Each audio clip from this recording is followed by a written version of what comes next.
The year was 1966. Johnny Carson was bringing in an average of 12 million viewers for his late-night talk show. And on the 3rd of May, Carson's guest on The Tonight Show was Eva Gabor, star of popular American sitcom Green Acres. This edition, one of 4,500 with Carson as host, was memorable for one particular segment. Carson, Gabor, and the entire studio audience falling about laughing as they played a board game.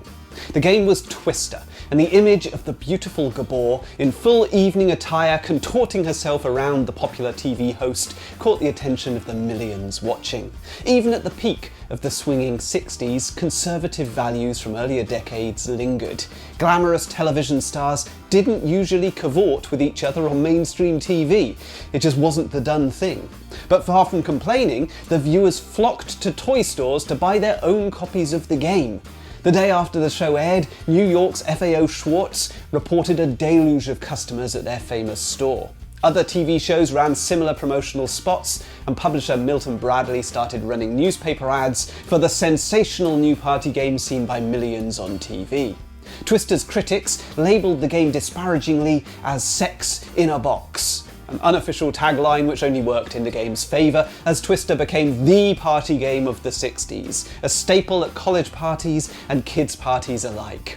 12 months later, Milton Bradley had sold over 3 million copies, and 50 years on, Twister has sold many, many more millions than that. The game was developed from a very simple premise. Designers Rubens, Foley and Gaia set about creating a game where the players constitute the game pieces.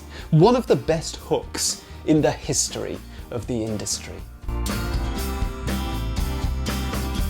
I'm Adam Porter. I'm a game designer from the UK, and on this channel I discuss board games from the perspective of a creator, often with a focus on games as products. So if you like what I do, please leave me a comment. 4 decades after Milton Bradley made a selling point of breaking societal rules, another group of designers used exactly the same strategy in their new party game. Except in 2011, society was considerably more liberal than it was in 1966. And if you wanted the shock factor, you needed to go a lot further than giggling over fully clothed adults rubbing up against each other. And Cards Against Humanity was the party game where players get to say the unsayable. Another incredible hook. Once again, it was showcased on American talk shows, notably the Ellen DeGeneres show, and it sold an absolute ton. I noticed a shift somewhere between 2011 and 2015. When I told people I like to play board games, no longer did they ask me, what, like Monopoly? Now they were asking me, what, like Cards Against Humanity? There's something extremely powerful about allowing players to do stuff which is usually forbidden. 3 years after he launched Twister, Rain Gaia introduced his new product, the Nerf Ball, with the slogan, "Throw it indoors, you can't damage lamps or break windows, you can't hurt babies or old people." These days, the Nerf range of phone-based weaponry brings in hundreds of millions of dollars in revenue for Hasbro. But the core concept is not a million miles from Twister's. When society says you must not throw stuff indoors, our product lets you do exactly that. On this channel, I repeatedly come back to the topic of hooks in game design. Now, a hook is the aspect of a game which draws people in, piques their interest, and motivates them to stick around to learn more. It's often said that if you cannot describe your concept for a product in under 30 seconds, it's too complex or obscure. Game publishers, retailers, and most importantly players look for hooks when deciding which games deserve their attention. And it turns out, breaking the rules is a very strong hook indeed. So Twister was certainly not the first game to take this approach. Hasbro has another massive selling taboo breaker in its arsenal, one that predates Twister by 80 years. The Ouija board appears to have emerged from American spiritualist camps in the 1880s. Baltimore-based entrepreneur Charles Kennard patented the talking board as a toy or game and built a company off of it. The product occupied a strange space, appealing to a family audience as a fun parlour game, but also invoking the supernatural. The game's popularity surged throughout the 2 world wars, and when the Ouija board finally landed in a Parker Brothers stable in 1967, 1 year after Twister found massive success with competitors Milton Bradley, the Ouija board sold 2 million copies in a single year, outselling Monopoly. In 1973, the Ouija board's reputation was forever changed when it was featured in the film The Exorcist as the conduit by which a demon possessed a child. Religious groups denounced the game as a tool of Satan, and it became a forbidden fruit. Parker Brothers and later Hasbro continued to sell hundreds of thousands of units each year, but the audience was different, darker, more edgy. In the decade following Card Against Humanity's enormous success, there have been countless similarly puerile, vulgar games released, often using the acronym NSFW, or Not Safe for Work.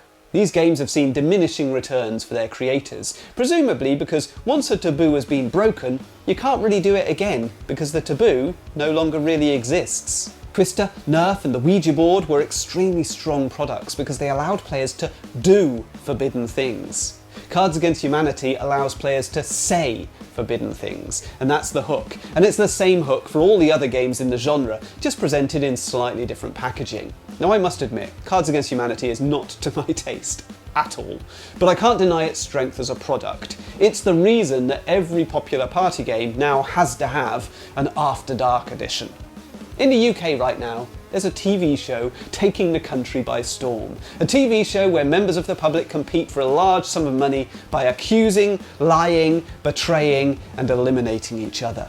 The Traitors is all but identical to the public domain game Werewolf, also known as Mafia, which is popular in board game circles. The TV show is compelling to watch because the contestants are permitted to behave awfully, to backstab each other gleefully, to manipulate and deceive. It's a safe space to indulge some of the darker aspects of human interaction.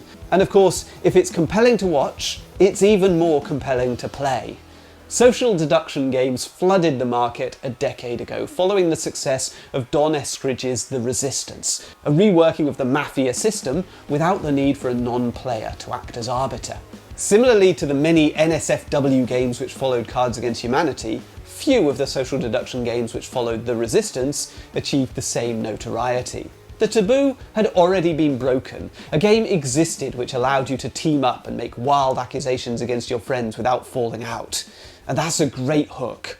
Big Potatoes Don't Get Got goes for a similar premise, with players attempting to complete silly secret missions without their opponents noticing. The difference with this game is that it runs in the background of any social event. Missions include things like getting someone to compliment your hair, or making up a word and getting another player to ask what it means. Basically, being sneaky. Children love to break rules, so taboo breaking is a strong hook to pursue when designing for that audience. Cockroach Poker is a game which encourages families to lie to each other while trying to keep a poker face. Cheating Moth is a game where players try to rid their hands of cards by placing them legitimately onto a central pile in numerical order, but players are allowed to cheat, dropping or hiding cards, and accuse each other of cheating if they catch someone in the act. I think there's still some design space to explore here. It's a great hook, the game where you get to cheat. And as fun as Cheating Moth is, it hasn't achieved Twister or Cards Against Humanity levels of success. Hasbro clearly sees the potential in this too, as indicated by their release of Monopoly Cheaters Edition in 2018. The kids' game shelf in mass market stores have been filled with games about dog poo, bogeys and farts for years now. As with the NSFW games for adults, it's a taboo which has long since been broken and now feels a bit tired. Do kids really still feel naughty picking up a game centred around bodily functions, or has it become normalised? And strategic games are playing with alternative themes too. The success of the Villainous series in all its incarnations, Disney, Marvel, Star Wars, demonstrates how badly people want to play the bad guy. I think pushing boundaries is a challenging area for game designers, but a potentially very fruitful design space to explore. What boundaries are left in 2024 which haven't yet been broken? Clearly, there are many things that we cannot and would never want to represent or endorse in board game form, but are there any activities which sit just on the cusp of acceptability? Safe enough not to get us arrested or cause any harm, but risque enough to generate a frisson of nervous excitement. Rob Davio presented one such gamery answer with a game where you rip up cards and write on the board, an act which prior to 2011 would have been unthinkable to board game enthusiasts. Risk Legacy introduced a new genre of games, several of which were extraordinarily successful. The hook for the Legacy system is a game where you permanently alter the game as you play. But the strength of these products is that the Legacy aspect is a secondary hook. Most of these games have a really solid game at their core, with its own hook, its own appeal. Pandemic, Clank, Ticket to Ride. These are strong systems in their own right.